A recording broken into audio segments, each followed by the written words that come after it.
Hola, ¿qué tal? Muy buenas tardes. Bienvenidas y bienvenidos a nuestra mesa redonda, Libertad de Expresión Política y Redes Sociales, el caso Trump, para hablar sobre uno de los más polémicos debates que hemos tenido en redes sociales. Contamos con la maravillosa presencia de Ana Laborde, José Antonio Pérez Parra y Guillermo Antonio Tenorio Cueto. Bienvenidos, bienvenida María. Muchas gracias por aceptar estar con nosotros esta tarde. Me voy a permitir leer muy brevemente una síntesis curricular de cada uno. Yo sé que ustedes son muy conocidos por nuestra audiencia, pero es un acto de cortesía porque nos gusta dar una buena bienvenida a nuestros invitados. Entonces, María Marván Laborde es licenciada en Sociología por la Facultad de Ciencias Políticas y Sociales de la Universidad Nacional Autónoma de México. Es maestra y doctora en Sociología por la New School of Social Research en Nueva York. Ha sido docente en la Universidad Nacional Autónoma de México, el Instituto Tecnológico Autónomo de México y la Universidad de Guadalajara. Ha desempeñado cargos públicos en el Instituto Nacional de las Mujeres, el Instituto Federal de Acceso a la Información y Protección de Datos Personales y fue consejera electoral en el Instituto Federal Electoral. Actualmente forma parte del comité promotor del Open Government Partnership, una iniciativa internacional que busca promover la transparencia y lucha contra la corrupción, y se desempeña como investigadora del Instituto de Investigaciones Jurídicas de la UNAM. Muchas gracias, María, por estar con nosotros.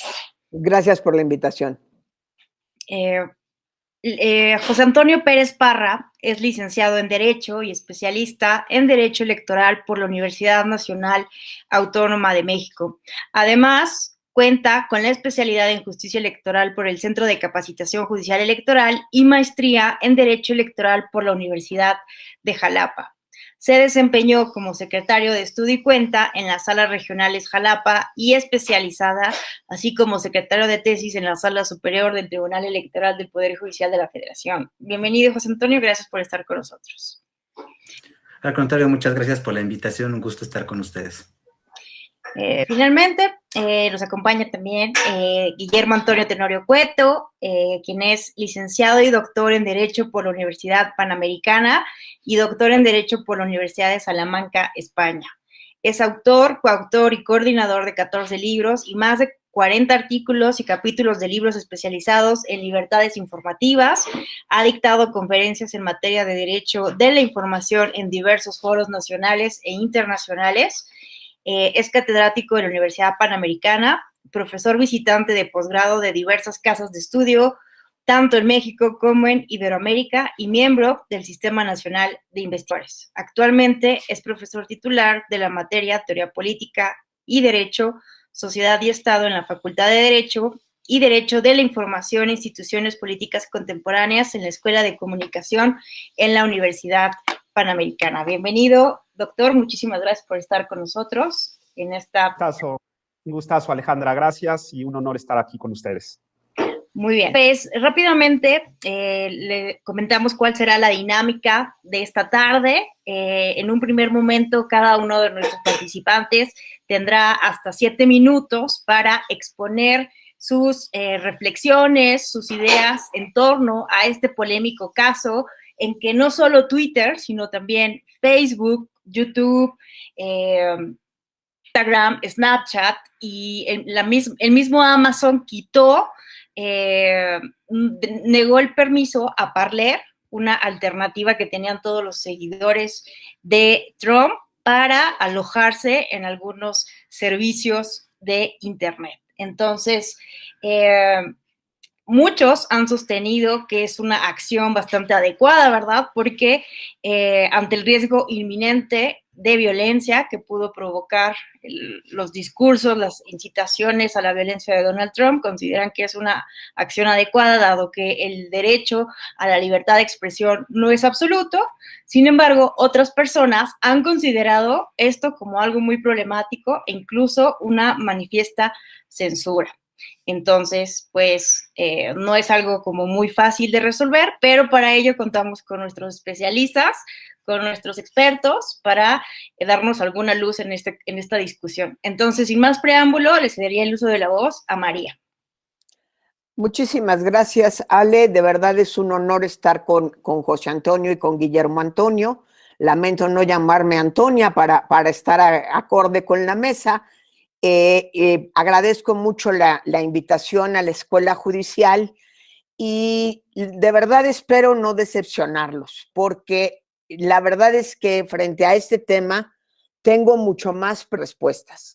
Sin lugar a dudas, atinaron a un tema sumamente importante, crucial, que debe discutirse, pero viendo inclusive ahorita las caras y la forma en la que asintieron mis compañeros de mesa, creo que lo que vamos a tratar o lo que yo voy a tratar de hacer es plantear algunas líneas para un debate inteligente, pero con toda honestidad no tengo conclusiones. Creo que hay buenos argumentos de un lado y buenos argumentos del otro. Empezaría yo tratando de centrar un poquito lo que es la libertad de expresión, cómo nace y frente a quién se ejerce, porque creo que esa es una parte muy importante. La libertad de expresión, como todas las libertades, los derechos fundamentales, son producto del Estado moderno y fundamentalmente protegen a los individuos de la autoridad o el autoritarismo del Estado. Le dan ciertas garantías frente al Estado, y cuando hablamos de libertad de expresión, hablamos de la libertad de expresión que tenemos las personas para fundamentalmente, aunque no exclusivamente, poder hablar de lo público en público. Es decir, es una parte constitutiva fundamental de la esfera pública, en donde las cosas de la república, se discuten en público y el Estado no debe intervenir para censurar nuestras opiniones y para evitar que difundamos nuestras opiniones. Y aquí viene la primera gran, pues no sé si es el primer gran obstáculo o la primera gran cuestión, y es la evidencia de que Twitter o cualquier otra de las redes sociales que mencionaste no son el Estado.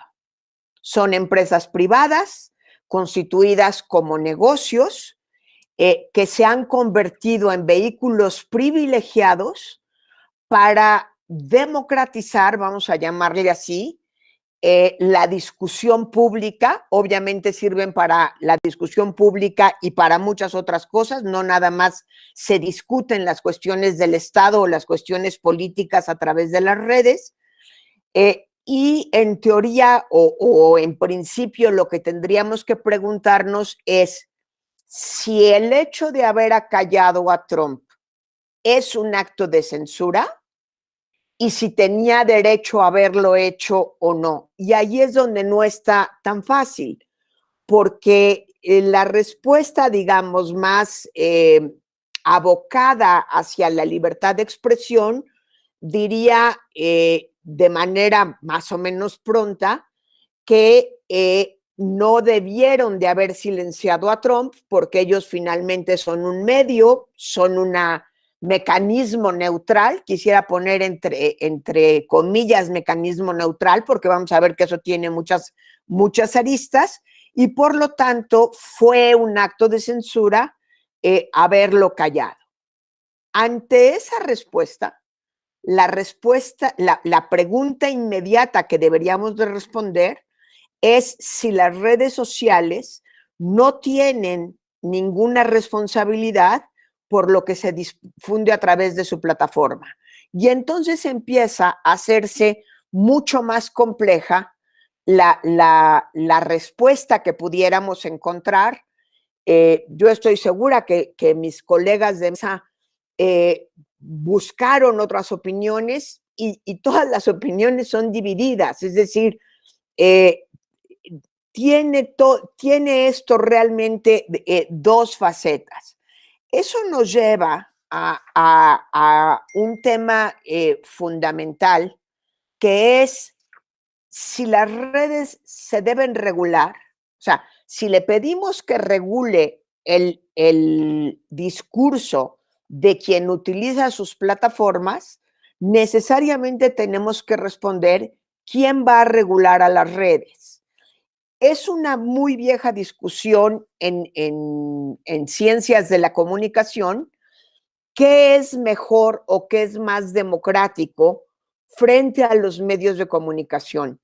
La regulación impuesta por el Estado a través de leyes y normas, o la autorregulación en donde cada medio pone sus propias reglas, los da a conocer al público y hace una suerte de compromiso ético, de un código ético en el que se apega a este código con una serie de políticas públicas. La respuesta no es sencilla, ¿sí? Angela Merkel, por ejemplo, claramente dice: los operadores de redes, y estoy citando, tienen la responsabilidad de garantizar que la comunicación política no sea envenenada por el odio, la mentira o la incitación a la violencia. Y si aceptamos eso de Angela, acto seguido, lo que dice es: luego entonces el Estado tendría que ponerse a legislar sobre el asunto. En sí mismo proponer que el Estado legisle sobre el asunto ya sería una suerte de censura. La otra, y ya con esto redondeo la idea, sería, si consideramos que no deben de callar a nadie, entonces tampoco los podemos hacer responsables de nada de lo que pasa a través de las redes. Dejaré para una segunda intervención el discutir si Trump, su calidad de presidente y por el momento específico en el que se le quitó, debería de tener consideraciones especiales o, como decíamos hace un momento, fue un acto de censura lisa y llana porque ningún juez había determinado que eso era un acto ilegal. Muchísimas gracias, María. Creo que acabas de plantear muy bien dónde está el dilema central de este debate y cómo pues hay dos posturas, ¿no? Que tienen bastantes buenos argumentos. Entonces, muchísimas gracias por empezar a delinear este debate. Vamos ahora a escuchar, a ver qué nos dice al respecto José Antonio. Adelante, José Antonio, muchas gracias. Muchas gracias. Y pues también coincido con la doctora Marván de que, bueno, la polémica es lo preocupante, es que mientras algunos censuraron el cierre de la cuenta de Twitter de Donald Trump, pues otros lo celebraron. Ahora, pues se ha referido que esta medida fue problemática por limitar un derecho fundamental a la libertad de expresión o un acto de censura, y por otros la preocupación de que se haya generado entre algunos defensores de la libertad de expresión que es una manera de mandar a callar una empresa privada a un presidente con 80 millones de usuarios, por ejemplo, en una red social, lo cual pasó igual en Facebook, en Snapchat, Instagram, Twitch y también YouTube, ¿no? Ahora, bueno, incluso en las sociedades más democráticas, más avanzadas, la libertad de expresión está sujeta a ciertos límites que aparentemente Trump y varios seguidores parecen haber traspasado. Bueno, primero quisiera así abordar brevemente lo que viendo el marco internacional de derechos humanos, partiendo de la Convención Americana, del conocido como Pacto de San José, en donde su artículo 13 nos dice que toda persona tiene derecho a la libertad de pensamiento y de expresión. Bueno, pues el ejercicio de este derecho no puede estar sujeto a previa censura, sino responsabilidades ulteriores, las cuales deben estar expresamente fijadas por la ley y de ser necesarias para asegurar el respeto a los derechos o a la reputación de los demás y la protección de la seguridad nacional, el orden público o la salud o la moral públicas. Y además, también tiene que haber una regulación para la protección moral de la infancia y de la adolescencia y también se prevé que está prohibida por la ley toda propaganda a favor de la guerra y toda apología del odio nacional, racial o religioso que constituyan incitaciones a la violencia o cualquier otra acción ilegal, ¿no? Esto también tenemos que partir de que, bueno, la libertad de expresión no es absoluta. Y de ahí tenemos que también partir algunas opiniones especializadas, sobre todo tomando en cuenta los relatores especializados en libertad de expresión de la ONU, de la OEA, y que también han participado también con otras organizaciones internacionales. Por ejemplo, en la Declaración Conjunta sobre Libertad de Expresión en Internet de 2011, se ha mencionado que la libertad de expresión se aplica a Internet del mismo modo que a todos los medios de comunicación. Inclusive precisa que las restricciones a la libertad de expresión en Internet solo resultan aceptables cuando cumplen con los estándares internacionales que disponen, entre otras cosas, que estén previstas por la ley y que tengan perseguir una finalidad legítima, reconocida por el derecho internacional, lo que es la prueba tripartita en el derecho. Ahora también, al evaluar la proporcionalidad de una restricción, también se tiene que tomar en consideración que el impacto que dicha restricción puede tener en la capacidad de Internet para garantizar y promover la misma libertad de expresión. Y esta misma relatoría nos dice que los enfoques de reglamentación desarrollados para otros medios de comunicación como telefonía, radio, televisión, no pueden transferirse sin más a Internet, sino que deben estar diseñadas específicamente para este medio, atendiendo a sus particularidades. Sobre todo que las redes sociales e Internet permiten mucha interacción entre sus miembros. Y como vamos a ver más adelante, inclusive ya la Suprema Corte de Justicia ya se ha pronunciado al respecto. Y bueno, también la relatoría nos dice que la autorregulación puede ser una herramienta efectiva para abordar este tipo de situaciones y por tanto debe ser promovida y también debe de fomentarse lo que llaman alfabetización digital. O sea, también promover que mayor información en lugar de tratar de hacer marcos regulatorios restrictivos, ¿no? También en la Declaración Conjunta de 2020, entre algunas disposiciones también se menciona que se debe de reconocer el derecho a Internet, a su acceso y a su uso, como un derecho humano y como una condición esencial para el ejercicio de la libertad de expresión. Y por eso se debe de proteger dentro del derecho internacional de los derechos humanos. Y una de las situaciones que hace énfasis es el control privado como una amenaza a la libertad de expresión. Esto de proteger el entorno de la libertad de expresión frente a un dominio privado sin suficiente rendición de cuentas sugieren el desarrollo de ciertas medidas, entre ellas implementar un marco de responsabilidades para las empresas que sean apegados a principios rectores de derechos humanos de la ONU, respaldado por regulaciones o la supervisión del Estado para mitigar los daños a derechos de terceros. También remediar la concentración indebida de la propiedad y las prácticas que representen un abuso dominante de algunas empresas, hablando de las redes sociales, y también desarrollar mecanismos de supervisión transparentes y que cuenten con garantías de independencia e involucren a todas las partes interesadas. O sea, la regulación, si es que se plantea en algún momento, debe de involucrar a todos los sectores de la sociedad y cuidar que las disposiciones no sean contrarias al marco internacional de los derechos humanos. Y en la Declaración Conjunta sobre Libertad de Expresión y Elecciones de 2020, también de los relatores, dan entre las recomendaciones a los estados establecer un marco regulatorio institucional que promueva la libertad, independencia y diversidad de los medios de comunicación, capaz de brindar a los votantes acceso a una información amplia, precisa y confiable. Y por ello los estados deben de promover un acceso efectivo a Internet y a otras tecnologías digitales para todos los sectores de la población y además señalar que en los periodos electorales deben quedar exentos de responsabilidad por la difusión de declaraciones realizadas en forma directa por partidos o candidatos, salvo que algún tribunal u órgano regulador independiente e imparcial haya determinado que tales declaraciones son ilegales o si éstas pudieran constituir una incitación a la violencia y el medio de comunicación social, bueno, de redes sociales, tuviera una oportunidad genuina de evitar que se difundan. Esta, digamos, que sería la primera parte que quisiera mencionar en cuanto a esto de las relatorías, para ver más adelante algunas situaciones que ya se han visto inclusive en el contexto mexicano. Gracias.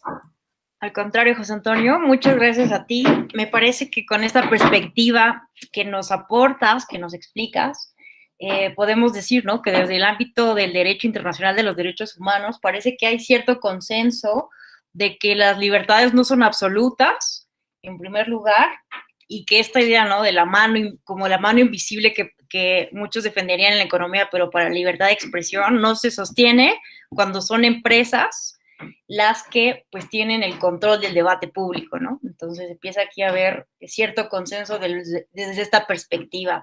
Ahora les preguntaría un poco para provocar más debate. Desde el ámbito de la filosofía, ¿estaremos haciendo bien sacando de la esfera pública, expulsando del ágora a quienes tienen ideas completamente distintas? Si no es a través del diálogo y la educación, ¿cómo podríamos entonces modificar ideas tan extremas? Bueno, a continuación entonces cedería el uso de la voz a nuestro invitado, al doctor Guillermo Antonio Tenorio. Gracias, Alejandra. Perdóname, estoy aquí poniendo mi cronómetro para no pasarme del tiempo. Te agradezco muchísimo la presentación. Saludo a mis compañeros de mesa, María, José Antonio, un gustazo estar aquí con ustedes. Y sin lugar a dudas, el tema que nos ocupa, como ya adelantaba María, abre más interrogantes que afirmaciones o soluciones que podamos dar, ¿no? Esta última pregunta que dejas puesta sobre la mesa, pues evidencia de alguna manera el profundo problema que significa el establecer limitaciones a la libertad de expresión, sobre todo de cara a la posibilidad de que todas las opiniones entren al espacio público, ¿no? Ya desde los creadores del mismo sistema participativo, de la misma libertad de expresión, pues alertaban justamente sobre los efectos nocivos que puede tener una limitación extrema en ese sentido, ¿no? A mí me gustaría, en todo caso, abordar el tema en tres perspectivas. Es decir, me parece que este caso y todo lo que implica es necesario desgajarlo, ¿no? Primero, sin lugar a dudas, tendríamos que hablar sobre la narrativa discursiva, es decir, también hay que observar qué fue lo que se hizo, qué fue lo que se dijo y cómo se dijo, ¿no? Una segunda parte de mi exposición estará vinculada al concepto de censura, porque me parece que el concepto de censura que hemos construido en las democracias actuales, me parece que ya lo estamos estirando demasiado y que a veces bajo la lógica de censura que hemos construido como esta censura previa proveniente del poder político, pues a lo mejor no nos alcanza para dar respuesta a las fenomenologías tecnológicas que estamos teniendo hoy en día. Y en una tercera parte, sí me gustaría hablar sobre el tema del actuar de las redes sociales y lo que supone el quehacer de filtro y de bloqueo en las mismas plataformas digitales. Me voy a la primera parte, en la que me gustaría detenerme sobre la construcción narrativa del caso que nos está ocupando, ¿no? Claramente, aquí voy a partir de dos supuestos. Supuesto uno, que el expresidente Trump haya enarbolado un discurso de odio que incitara a la violencia. Supuesto dos, que el expresidente Trump haya enarbolado un discurso de desinformación, ¿no? Entonces, respecto al primer supuesto, en donde partimos de la base o del supuesto que el expresidente Trump hubiera enarbolado un discurso de odio que incitara a la violencia, pues la respuesta es muy sencilla, ¿no? Muy sencilla. Pues como sabemos, el discurso de odio que incita a la violencia ni siquiera es un discurso protegido por la libertad de expresión, ¿no? Para el público que nos sigue, es pertinente aclarar que si bien es cierto, existe una presunción de cobertura para todos los discursos en materia de libertad de expresión, también es cierto que existen algunos discursos que no son protegidos por la misma. Ya lo adelantaba José Antonio en su exposición, como pueden ser la pornografía infantil, el discurso de odio que incita a la violencia y el discurso público que incita al genocidio. En ese sentido, si el expresidente Trump hubiera expresado un discurso de odio que incitara a la violencia, cobraría sentido que pensáramos en establecer una limitación a este tipo de discurso, ¿no? Cabría aquí la pregunta, es que si en algún momento el expresidente Trump incitó a la violencia e inclusive si su discurso vinculado al proceso electoral siquiera fue de odio, ¿no? Desde mi perspectiva, no fue así. El segundo supuesto en el cual pudiéramos decir que el expresidente Trump enarbola un discurso de desinformación, este es ligeramente más complejo, ¿no? Más complejo que el primero. Pues primero habría que determinar qué entendemos por desinformación y si este concepto asumido y aceptado, o si este concepto es asumido y aceptado como un estándar internacional. En ese sentido, y a pesar de que las experiencias comparadas, como la del Reino Unido o la Unión Europea, en las cuales se han hecho referencias concretas al tema de desinformación, también hay que decirlo, que ha sido a partir de emotivos discursos o en la elaboración de códigos deontológicos en materia de desinformación que siguen estando en el ámbito de la autorregulación.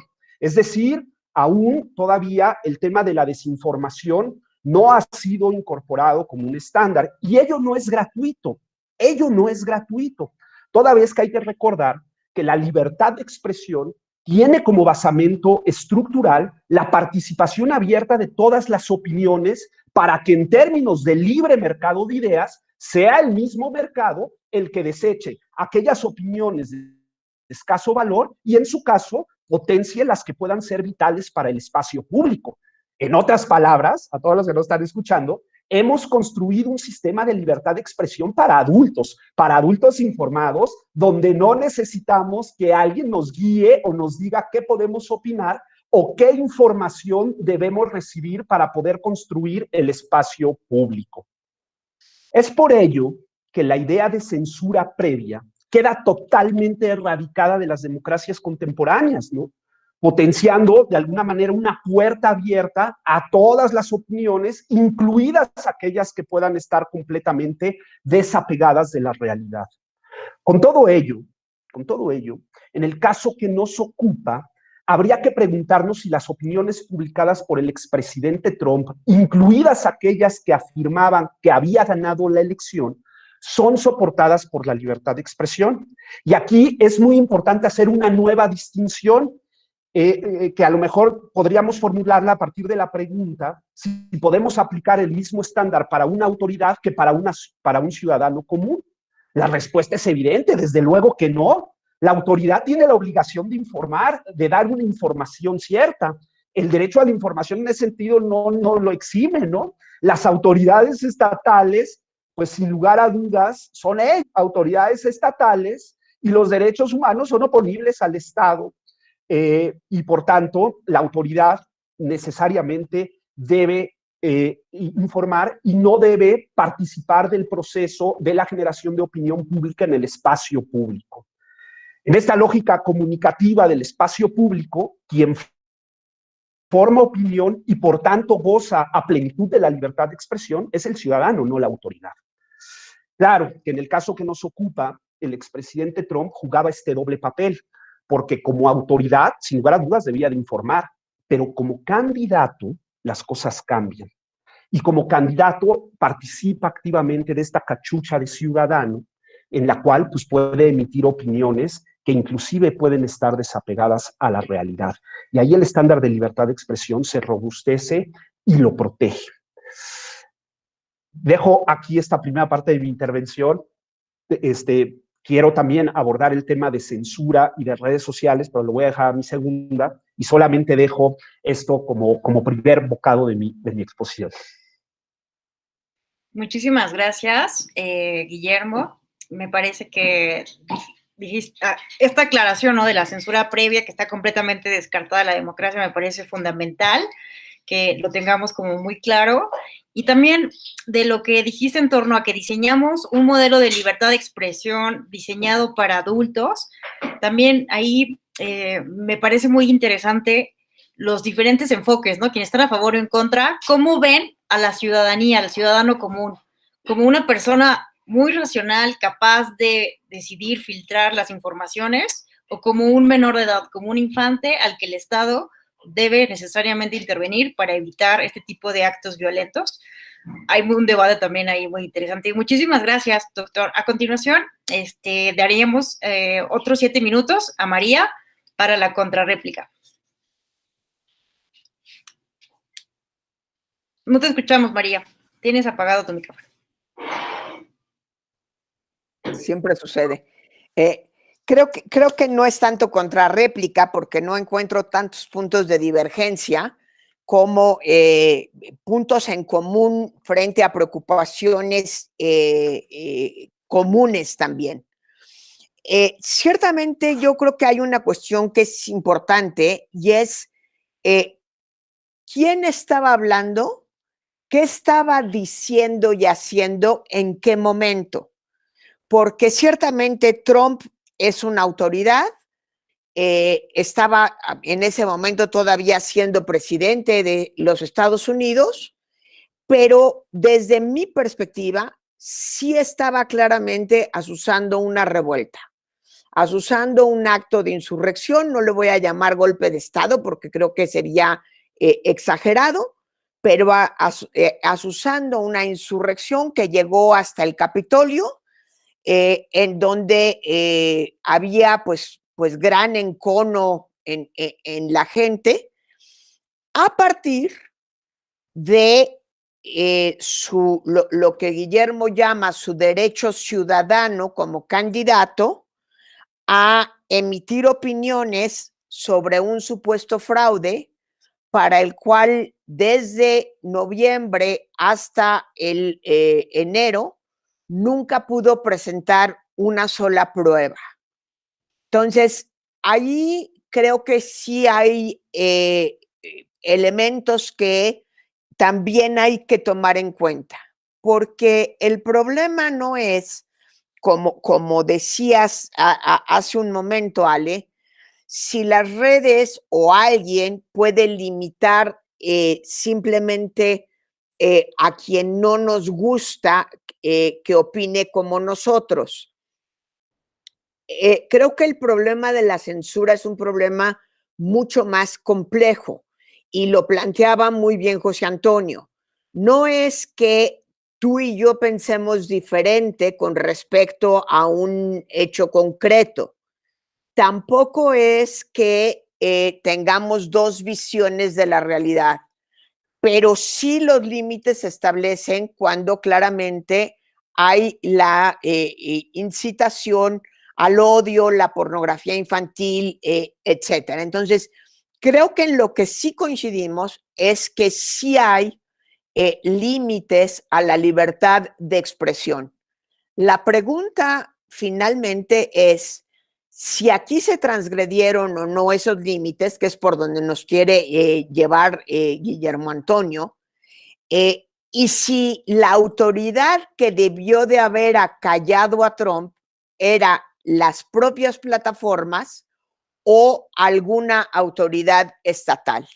Y para complejizar un poquito las cosas, si hablamos de que el problema de la censura es que no podemos acallar a los que piensan con nosotros, las redes sociales nos meten a una complejidad mucho más grande. Y es que están diseñadas y los algoritmos de las redes sociales así están hechos, admitido por sus propios dueños y quienes en ellas trabajan, para mostrarnos lo que nos gustan. Y la pregunta aquí sería, ¿no estamos ahí frente a un tipo de censura donde solo me muestran lo que me gustan o estamos abiertamente frente a un problema de manipulación?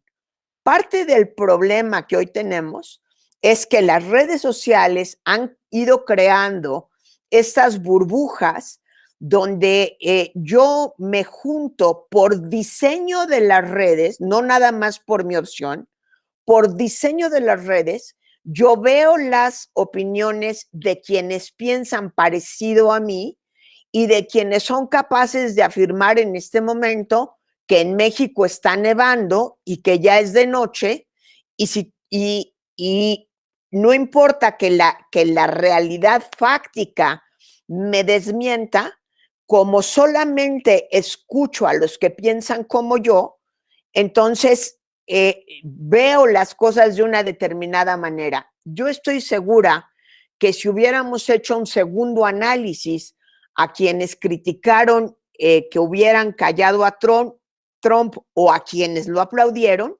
seguramente tendría que ver con aquellos que simpatizan con Trump y aquellos que les parecía un personaje sumamente antipático.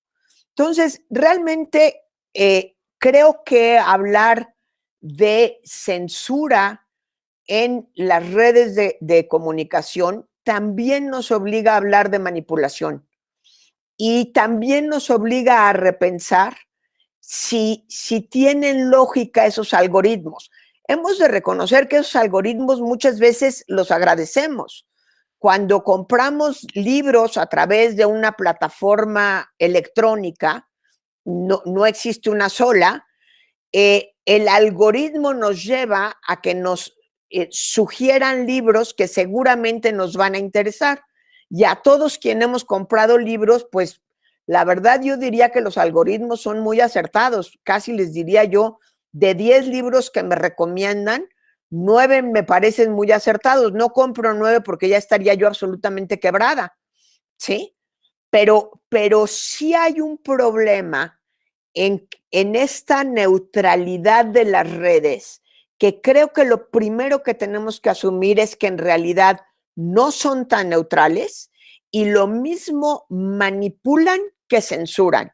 Y por lo tanto habría que pensar de manera seria, y yo no soy abogada, mucho menos jurista, y mis compañeros de mesa sí lo son, de qué manera podríamos ir ideando una reglamentación, además internacional, porque si no, no tiene sentido, que le metiera orden a las redes sociales en esta discusión pública sin caer en una mayor censura. Porque sí hay que reconocer que sí hay un daño a la discusión pública cuando abiertamente se incita a la violencia o abiertamente se desinforma, aún para defender un supuesto triunfo que no fue obtenido en tribunales. En México estamos verdaderamente hartos de candidatos y candidatas que alegan un fraude cuando pierden para ver qué ganan en tribunales, aunque sea la repetición de una elección, y podemos decir con conocimiento de causa que eso ha sido profundamente dañino para la consolidación de la democracia en México. Entonces, la pregunta es bien compleja. Yo con eso concluyo mi segunda intervención. Muchísimas gracias, María. Tienes toda la razón, ¿no? Tendríamos que estar hablando también de manipulación y cómo estos algoritmos están influyendo en la misma conversación pública, en nuestras preferencias, ¿no? Tendríamos también que estar hablando de cómo estos algoritmos van o no a determinar futuras elecciones. Me parece muy importante también que hayas planteado, ¿no? Por dónde va este debate, ¿no? Son las autoridades quienes deben de regular. Tú nos dices que sí, a través de, incluso tendría que hacer un consenso internacional, no puede ser un estado neutral. No es suficiente, ¿no? Esta autocontención de las empresas. Entonces, muchas gracias, María, por esta segunda ronda que sí nos permite ver más puntos coincidentes que diferencias. A continuación, entonces, daríamos uso de la voz a José Antonio Pérez. Muchas gracias. Y bueno, continuando con esta situación de los usuarios de redes sociales, antes de platicar sobre la posible regulación de estas, sí quisiera comentar, como había adelantado, el caso mexicano. Inclusive ya se había analizado lo que la Suprema Corte llamó comportamiento abusivo de los usuarios. ¿A qué se refería? Bueno, en una tesis se menciona que si bien la libertad de expresión y el derecho de acceso a la información reconocidos en nuestra Constitución y en los instrumentos internacionales se ha potenciado a través de Internet y las redes sociales porque estas permiten una mayor interacción, debe reconocerse también que existe la posibilidad de abusos dentro de esos medios virtuales y que se ven agravados precisamente por ese intercambio de información, ¿no?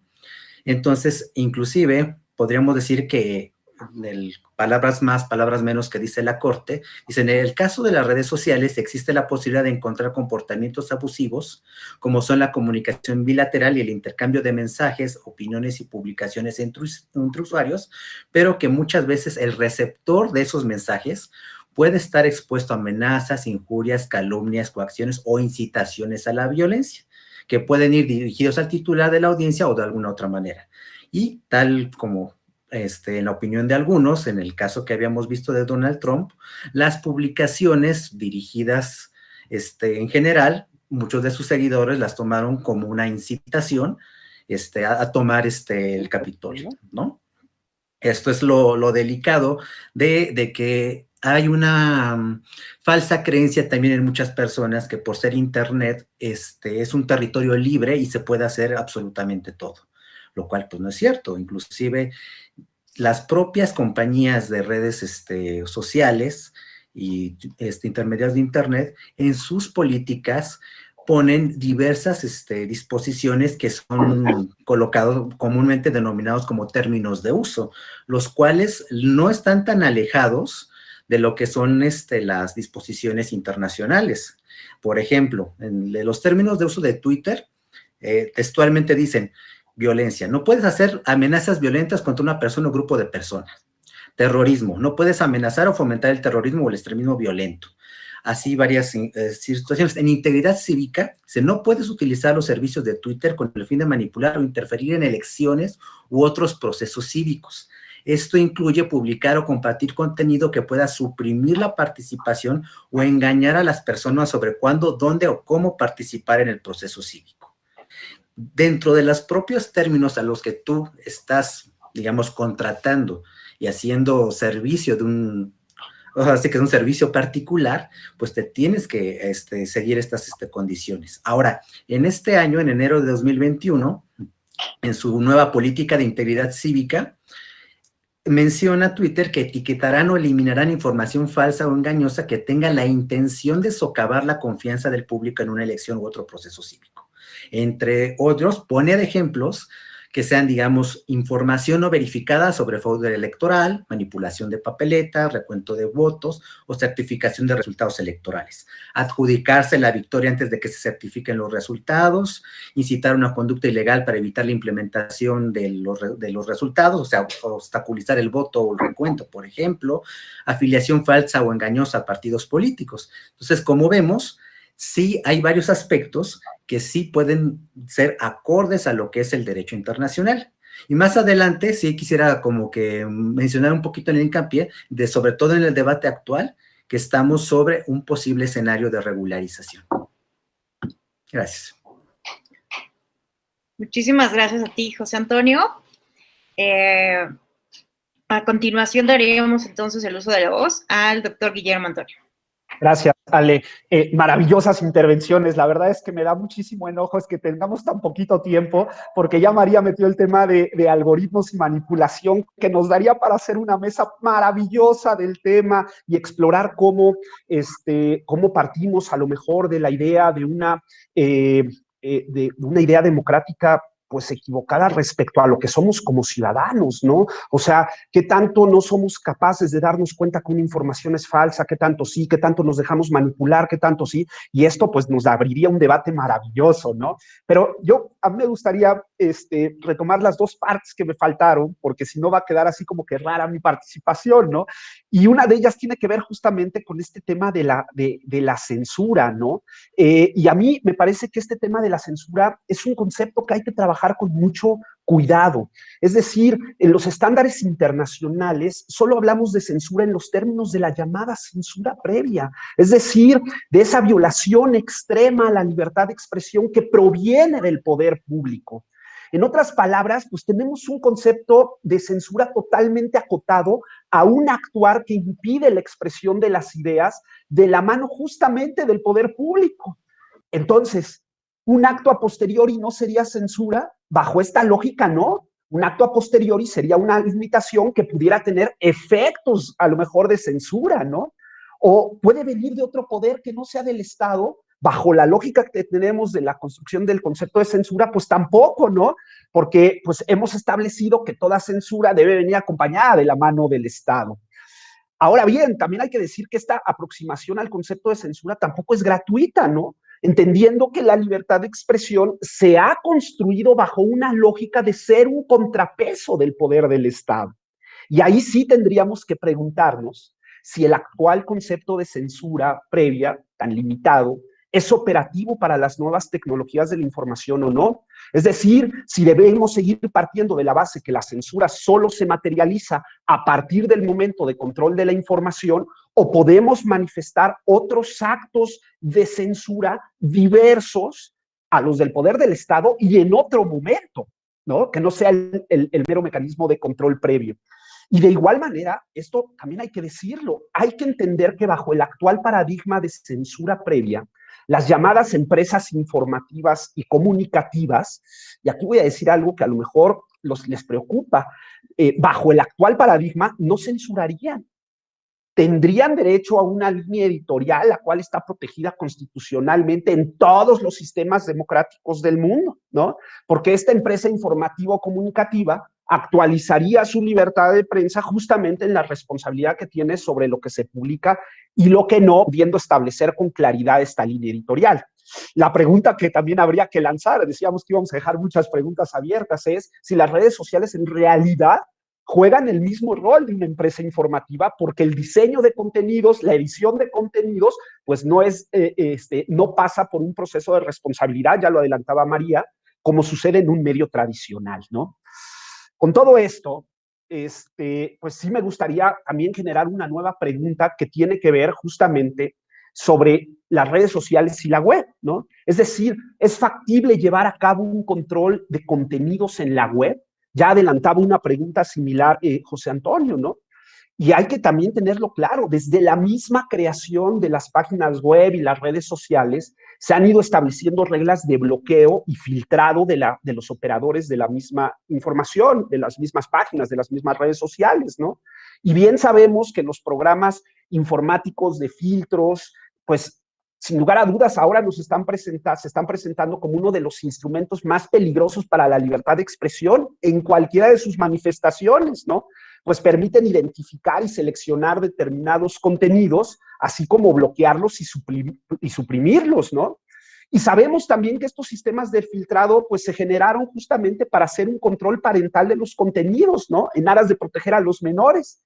Sin embargo, pues con el desarrollo de las redes sociales y en general de los contenidos en la web, pues se está produciendo todo un cambio en la forma de utilización de estos recursos que sin lugar a dudas nos están generando todos estos otros problemas en los ámbitos de la comunicación.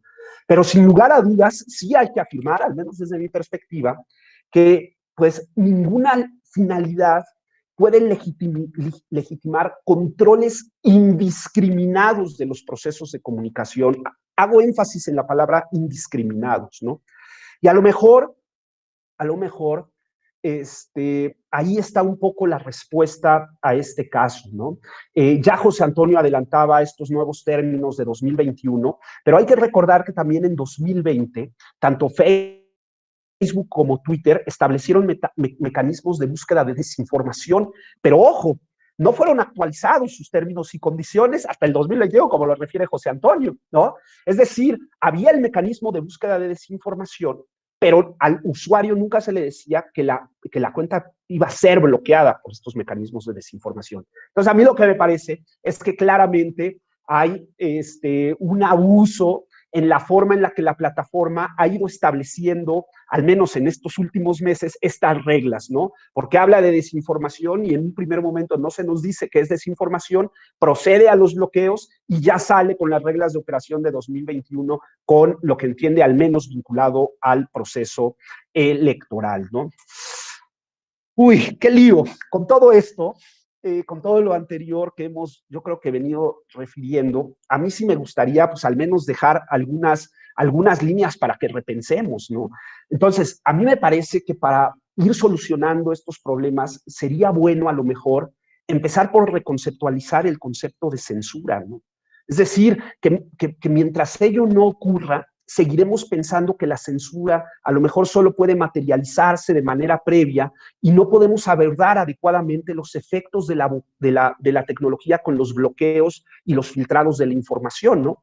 Y aquí, pues, a mí sí me gustaría, creo que tendríamos que hacer pie con la doctrina alemana sobre lo que ha venido trabajando sobre censura material y censura formal. Creo que resolvería buena parte de los problemas que tenemos con las redes sociales. Otro tema que yo dejaría en la mesa es que a lo mejor también habría que reconceptualizar la idea de que solo el poder público puede violentar la libertad de expresión, ¿no? Permitiendo de alguna manera ser oponible el derecho incluso ante determinados particulares.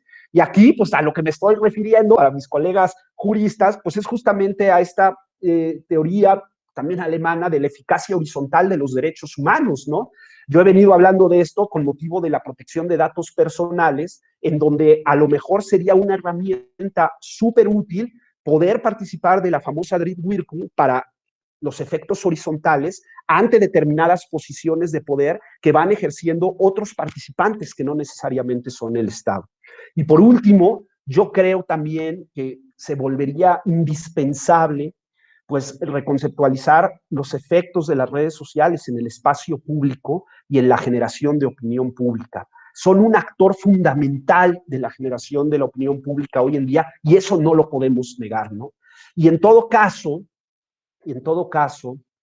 a mí me preocupa muchísimo el lanzamiento de determinadas regulaciones que pretendan olvidar, ojo, no estoy diciendo que no, estoy diciendo que tener muchísimo cuidado con aquellas intenciones de regular que olviden los estándares internacionales en materia de limitaciones, ¿no? Ya José Antonio lo adelantaba con el famoso test tripartito, que es una metodología internacional para el establecimiento de límites a la libertad de expresión y que sin lugar a dudas impedirá sustancialmente aberraciones autoritarias que pretendan menoscabar nuestra querida libertad de expresión. Por mi parte es todo, muchas gracias. Al contrario, y tenía mucha razón, ¿no? Que íbamos a salir con más preguntas que con respuestas de esta mesa. La verdad es que sí será necesario seguramente armar otra y ojalá que nos permitan buscarlos de nuevo porque están muchas preguntas en el aire, ¿no? Al menos ya se están cayendo varias cuestiones, ¿no? Que el Estado tiene que tener un papel activo para evitar la violencia. Las empresas privadas, no por ser privadas, pueden hacer lo que quieran, ¿no? Este efecto de la horizontalidad de los derechos humanos es bastante importante, ¿no? Incluso la Suprema Corte, me acuerdo de este caso, donde dijo que era constitucional el despido de una empresa privada, ¿no? De una persona que tenía el tatuaje de una esvástica, ¿no? Entonces, ya vemos ahí que el hecho de que sea una empresa privada no nos quita la intervención del Estado frente a ellos. Entonces, bueno, también son muchas las preguntas. Bueno, tenemos 2 preguntas que nos han llegado ahorita para ustedes. Se las voy a leer y les daría el uso de la voz a cada uno por si quieren hacer un comentario adicional que no dio tiempo de abordar y en su caso si quieren dar respuesta. La primera es, en su opinión, ¿se sigue justificando que el expresidente ya no tenga las redes sociales activas una vez que ha dejado el cargo?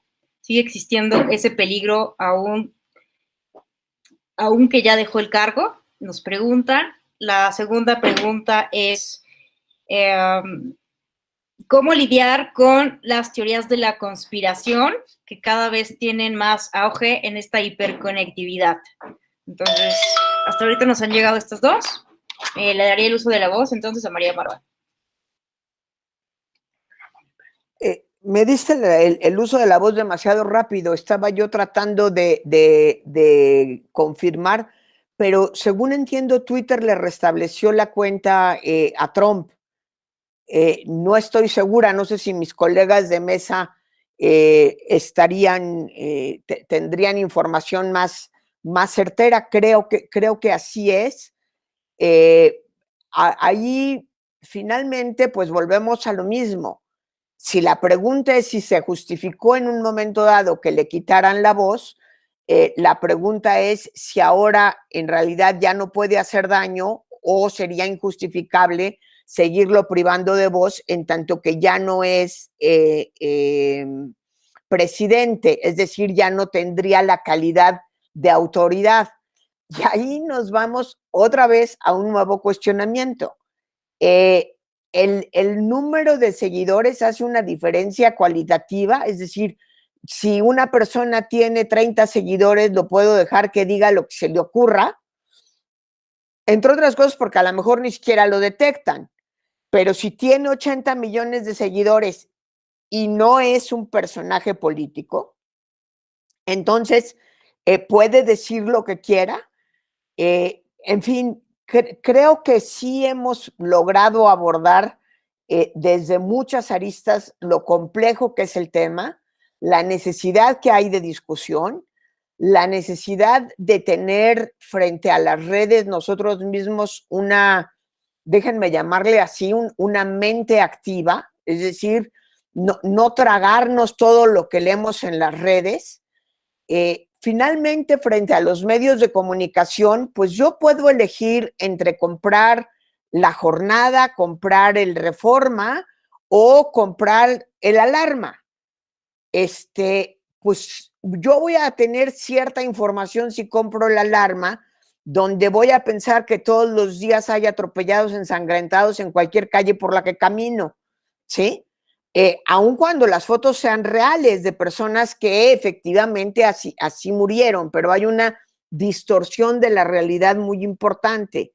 Entonces, creo que sí, lo que tenemos que pensar es que la responsabilidad que tenemos como ciudadanos también es de pensar, también es discernir lo que oímos y lo que decimos, y eso tiene que ver con las teorías de la conspiración, ¿no? O sea, el pensar que hay un alma malévola que nos trata como títeres y que está dispuesto a acabar con el mundo o con la democracia en México, pues creo que sí requiere un poquito más de una postura crítica de nosotros.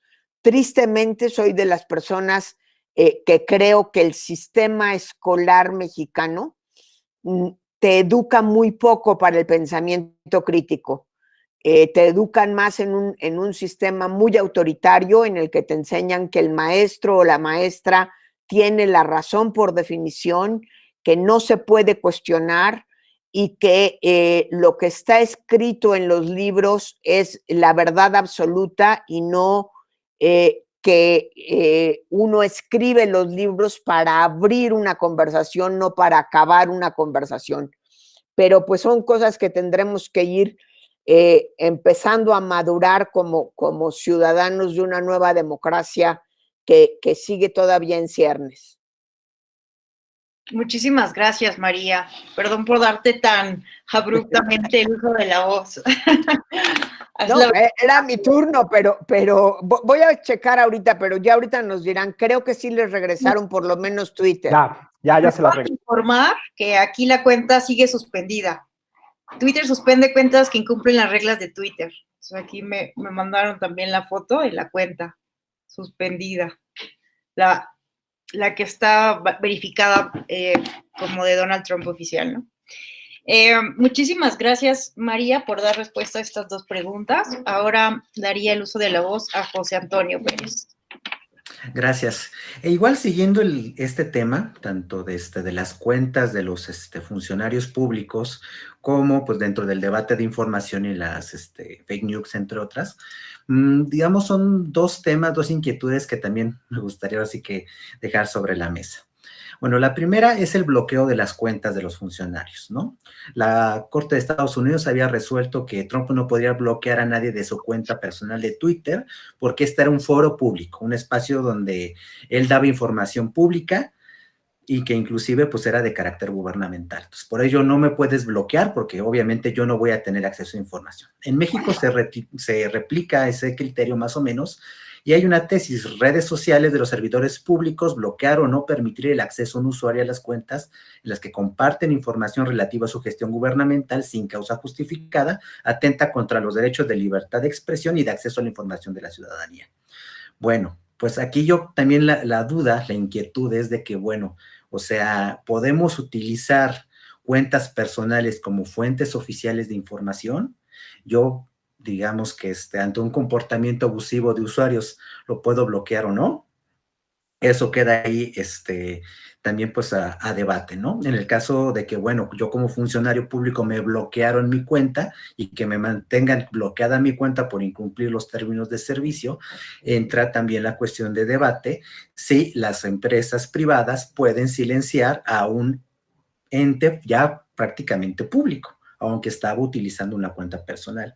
Y el otro tema es el riesgo o no de dejar la regulación de estas plataformas en manos de los gobiernos. Bueno, las dos opiniones, que no sean los entes privados, Twitter, Facebook, las redes que sean, los que decidan quiénes pueden disfrutar o no de la libertad de expresión, pero tampoco es buena idea que lo hagan totalmente los gobiernos o que esta administra la red, por ejemplo, lo que pasa en gobiernos como en China, que el Estado es el proveedor de Internet y es el único proveedor. Entonces, bueno, ¿qué soluciones o qué podríamos saber, que tener? Pues podría ser la existencia de consejos reguladores de prensa que funcionen en algunos países donde la prensa se autorregula, por ejemplo, y donde, bueno, hay ciertos lineamientos, o qué otra forma podría ser. Pero también en este aspecto sí me gustaría destacar lo que dijeron las relatorías en derechos internacionales, en libertad de expresión, que en este tema de regulación destacan, los estados deberían de evaluar la posibilidad de respaldar medidas positivas para abordar el problema de la desinformación en línea. Es fomentar más información, y esto es tanto como fake news, como teorías de la conspiración, desinformación en general, por ejemplo, ahorita en términos de la actual pandemia, ¿no? Cuánta también información que con pretexto del uso de la libertad de expresión, se está también igual desinformando sobre las campañas de sanitización y de prevención en general. Y también la promoción de instancias independientes para la verificación de información y campañas de educación pública. Y también evitar normas para criminalizar la diseminación de desinformación. O sea, que un estado se le ocurra crear en el Código Penal, decir, se prohíbe la emisión de fake news. ¿Qué son las fake news?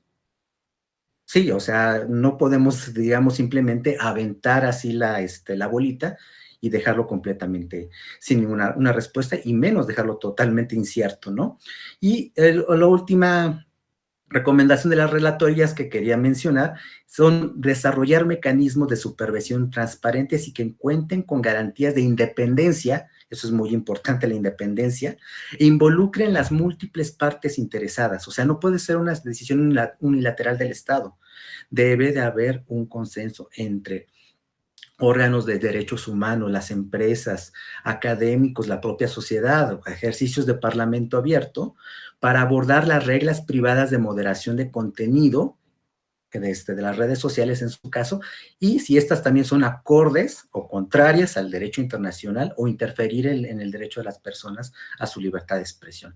Esos serían los temas que sí, lo dejaría como que abiertos para quizá una futura discusión. Gracias.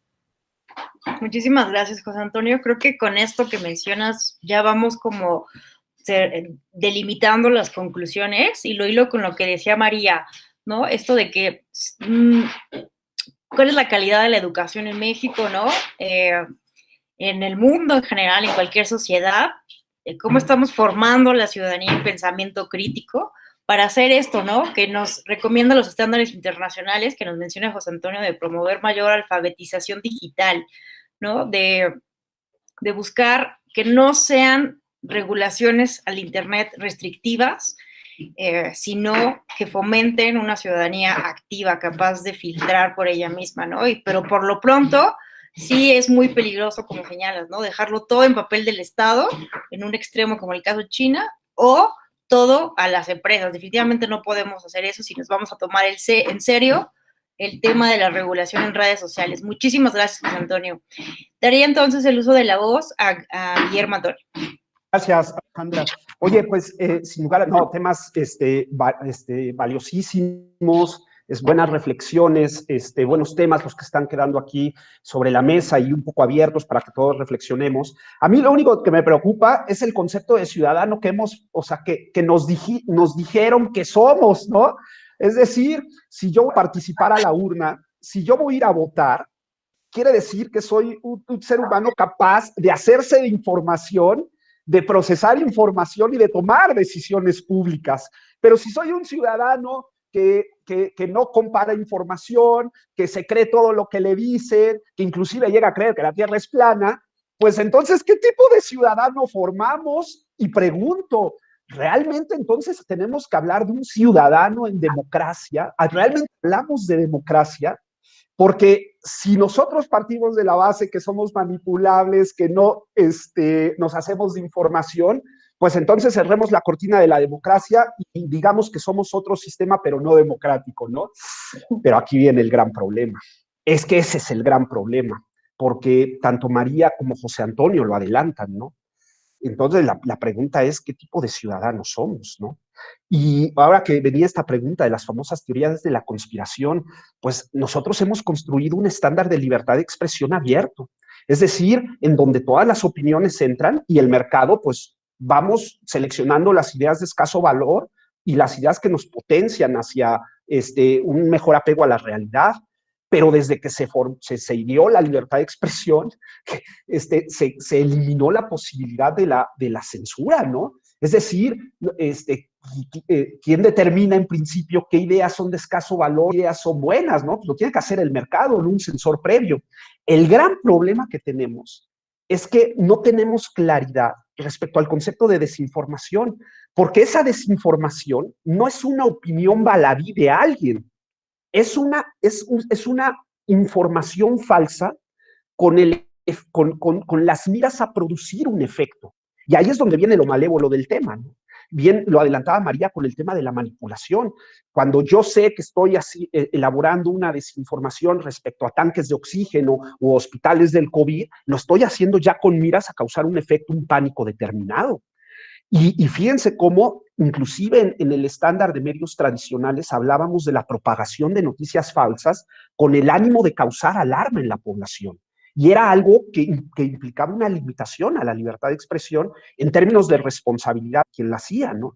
Pero por eso yo digo, creo que un problema que tenemos serio es que venimos todavía cargando una dinámica y una lógica de libertad de expresión bajo un formato de medios tradicionales y bajo un formato de un ciudadano que claramente no existe, ¿no? Me parece. Ahora bien, si para eso implica que pongamos una serie de restricciones a la libertad de expresión, yo ahí sí no le entro, ¿no? A mí me da miedo porque pues ponemos otra y estamos en China, ¿no? Perdón que lo diga en estos términos, ¿no? Porque la tentación del poder es enorme, y la historia nos lo ha demostrado, que cada vez que abrimos la puerta para que se ponga alguna restricción adicional, pues se genera una tentación de abarcar mayormente los espacios de la libertad de expresión. Pero yo insisto, creo que el principal problema es que tenemos que hacer una serie de reconceptualizaciones urgentes para poder comprender la fenomenología de las nuevas tecnologías respecto a la libertad de expresión, quitándonos del polvo de algunos conceptos que ya, creo yo, tenemos que dejar superados y evolucionarlos a una nueva forma en la que planteemos las limitaciones a la libertad de expresión de cara a este nuevo entorno. Muchísimas gracias, Guillermo. No nos está alcanzando el tiempo para poder abordar tan interesante debate, reflexiones tan importantes que nos han planteado los tres. Si me permiten, haré lectura de otras dos preguntas que acaban de llegar del público. La primera es, ¿son las redes sociales lugares neutrales? Tiene que ver con lo que hemos hablado, pero si pudieran profundizar un poco más acerca de esta idea de la neutralidad. Como negocios establecidos tienen intereses conocidos. ¿Hacia dónde vislumbran que va la libertad de expresión en relación a esos intereses que tienen las empresas privadas? Y la segunda pregunta tiene que ver con la eficacia horizontal de los derechos humanos, en particular del derecho a la libertad de expresión y difusión de información en campañas electorales en redes sociales. La pregunta concreta es, ¿cómo debe actuar el Estado frente a las notas de particulares, sobre todo de periodistas, que no superan el estándar de real malicia y que vulneran el derecho al honor de un candidato o candidata. Entonces, aquí si quieren, les voy dando el uso de la voz. Quien quiera iniciar, que sea más libre para no imponer yo el orden. Entonces, ¿quién? ¿Cómo ven? Oye, pues, pues yo porque hablé del tema de la eficacia horizontal, ¿no? Entonces, pues yo fui el que metí este tema y ahora pues me siento obligado a responderlo. Entonces, no lo sé, la verdad es que fíjense que yo he venido trabajando o proponiendo, ni siquiera trabajando, haciendo algunos intentos ahí en materia de protección de datos, porque fíjense que en materia de protección de datos sucede algo muy curioso. Lo menciono porque podríamos hacer una analogía con el tema que estamos hablando. Tenemos a un responsable en el manejo de datos, un particular, que violenta en el manejo en el tratamiento de los datos, pues genera alguna violentación a un particular, ¿no? Y el particular tiene que seguir un camino administrativo primero para pues, poder buscar una protección, pero pues esos derechos pues, son derechos inclusive protegidos constitucionalmente, ¿no? Entonces, a lo mejor sería interesante que aunque no haya una autoridad que violente al particular, es otro particular con un nivel de jerarquía respecto a sus datos, pues a lo mejor poder generar una eficacia horizontal respecto a la violación de esos datos. Y ya en el caso que nos ocupa, pues yo lanzo la idea, ¿no? Pues a lo mejor, si el problema es que Twitter, Facebook, Instagram, pues a lo mejor están en un papel de un protagonismo particular respecto a lo que ocurre como generadores de opinión pública y de repente generan una violación extrema a la libertad de expresión cancelando una cuenta, pues a lo mejor en vez de pensar en términos de un tema contractual, meramente contractual, pues a lo mejor desprender, no sé, lanzo la idea, una idea de poder tener un mecanismo constitucional que de alguna manera le permita al particular justamente alzar la mano y decir hay una violación extrema a la libertad de expresión, voy con el Estado para que evalúe en todo caso el caso y genere algún tipo de protección, ¿no? Sin que haya un acto de autoridad, como lo entendemos nosotros, propiamente dicho, para que se vulnere la libertad de expresión. Y ahí me parece que podría hablarse de una eficacia horizontal, ¿no? El caso alemán, pues es riquísimo en este tema y la teoría de la Drittwirkung ha sido fuertemente utilizada y explorada desde hace muchos años, y por ahí iría, ¿no? Me parece, no sé si con esto haya contestado la pregunta, pero bueno, para adelantar este tema de la eficacia horizontal, ¿no? Muchísimas gracias, doctor. Ahora, no sé, María o José Antonio, ¿quién quiera empezar? A ver, voy a hacer ya como un comentario final. Creo que las respuestas las contestó espléndidamente Guillermo. Definitivamente en México el tema de la protección de datos personales en posesión de privados, que fue además la primera, digamos, el cuerpo legal lo antecedió a la posesión de datos personales en posesión de públicos, ya nos planteaba este dilema, la posibilidad y la necesidad de plantear que los privados también pueden violar derechos humanos. No puedo estar más de acuerdo con José Antonio sobre los riesgos del Estado como único regulador y sobre todo como ejecutor de la regulación. Yo creo que sí hay que pensar en el Estado, porque finalmente el Estado es el que es legislativo. Hay que pensar en el Estado, porque creo que sí se necesitan leyes y normas suficientemente flexibles, abiertas, pero también aplicables. Y dado que quien nos convocó a este debate fue el Tribunal Electoral o la Escuela Judicial Electoral, que por supuesto está en manos del Tribunal Electoral, creo yo que sí tenemos que decir la tentación que existe en nuestro país por solicitar regulación de las redes en los procesos electorales. Y normalmente lo que está pidiendo la gente, bien o mal, y yo lo veo con mucha preocupación, es que se regule lo que se dice a lo mejor también basado en quien lo dice, y estamos dejando de lado, creo yo, la parte mucho más preocupante que tiene que ver con la manipulación a través de las redes. No es un tema sencillo.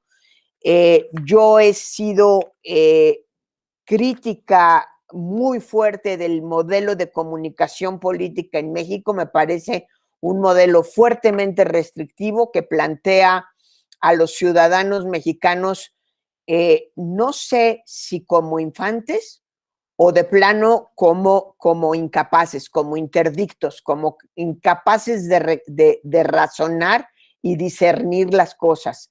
Entonces, no me gustaría ver que se incrementa la regulación y mucho menos desde el tribunal a base de sentencias.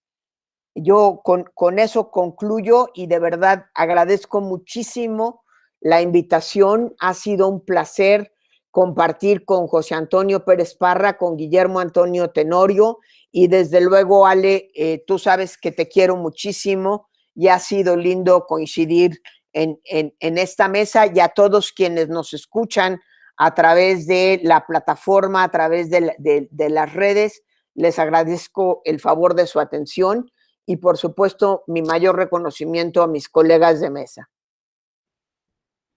No, hombre, María, el honor ha sido completamente nuestro. La verdad es que siempre es un gusto, un placer escucharte.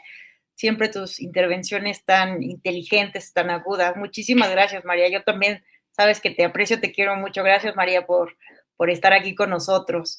Me parece muy importante, ¿no? Esto que dices también de que no tendríamos que estar replicando ya el modelo restrictivo en materia de radio y televisión o en redes sociales.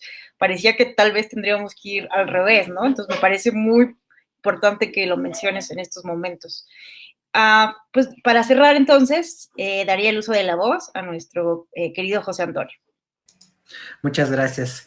E igual, pues coincido plenamente con este tema de la sobreregulación que se está, pues que se está proponiendo, no solamente en México, en varias partes del